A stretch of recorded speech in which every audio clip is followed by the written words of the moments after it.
It's been nearly 50 years since Annie Yassie went missing from just outside Churchill, Manitoba. It is suspected by most that she was murdered somewhere near a gravel pit on the outskirts of town. She was last seen in a cab with a male more than 10 years her senior at that gravel pit. When the cab returned to pick them up, only the male remained. The pit was a popular place for camping and bonfires, but we do not know whether or not there was somebody else there that night besides Annie and the male. Annie was intoxicated and passing out. The male had to drag her from the cab when they arrived and asked the cab driver to return. This is according to the cab driver. It was June 22nd, 1974. Family believed Annie was with her brother, and other family believed she was with her sister. And so it was 4 days before they realized she hadn't been seen and filed a missing person report.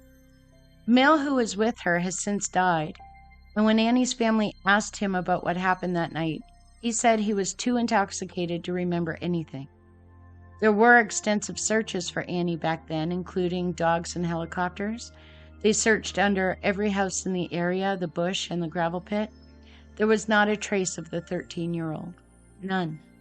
But Annie's family believes her remains can't be that far away. They want to find her and give her a proper burial. They believe she was forgotten after that initial search, but they have never forgotten.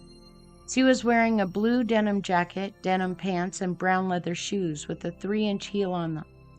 She was a thin young girl with brown eyes and black hair. The Dene village is gone now, just a bunch of foundations remain.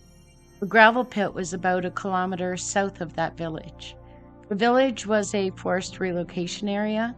The government of Canada, in a racist and disastrous practice, forcibly located the CEC Dene from their traditional land to the village from the 50s through out about 1973.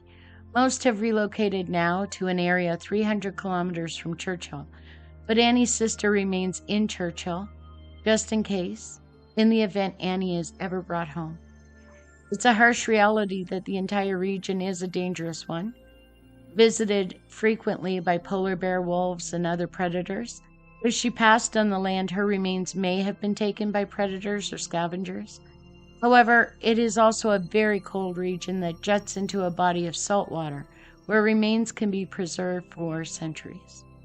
If you are in the region, especially around the old village and the gravel pit, the land surrounding those areas, and you see anything unusual, please notify the Churchill RCMP.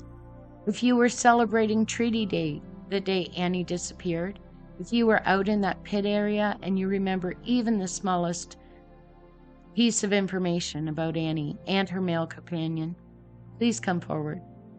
It's never too late to come forward.